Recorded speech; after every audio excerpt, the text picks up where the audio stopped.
Ekitundu ekisooka. Pilato asalira Yezu omusango gw'okumutta. Tulabe Yezu Kristo nga bw'ali. Omutwe gwe gubunye ebiwundu eby'amaggwa, embazi zimbye olw'empi, ekirevu kye bakikuunyudde. Nannyini kulamula n'akkiriza okulamulibwa Pilato omuntu obuntu. Ekibiina ky'Abayudaaya ne kireekaana nti, afe akomererwe.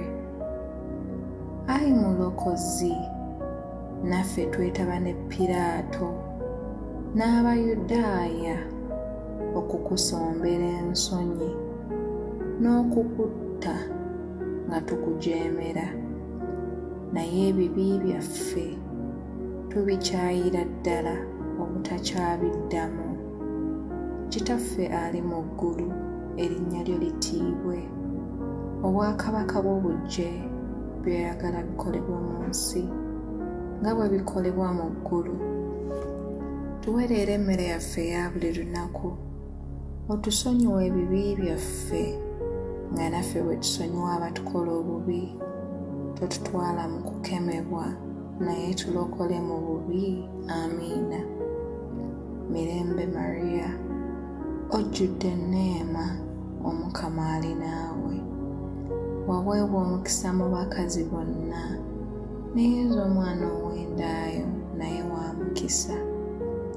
Mariya omutuukirivu nnyina Katonda, tusabire ffe aboonoonyi, kaakano ne mu kaseera ak'okufa kwaffe. Amiina. Ekitiibwa kibe ekya Patri n'ekya Mwana n'ekya Mwoyo Omutuukirivu, nga bwe kyaliwo olubereberye na kaakano ne bulijjo, emirembe n'emirembe. Amiina. Ayi Mukama tusaasire, ayi Mukama tusaasire. Emyoyo gy'abakkiriza Katonda agikwatirwe ekisa, agiwa ekiwummulo eky'emirembe. Amiina.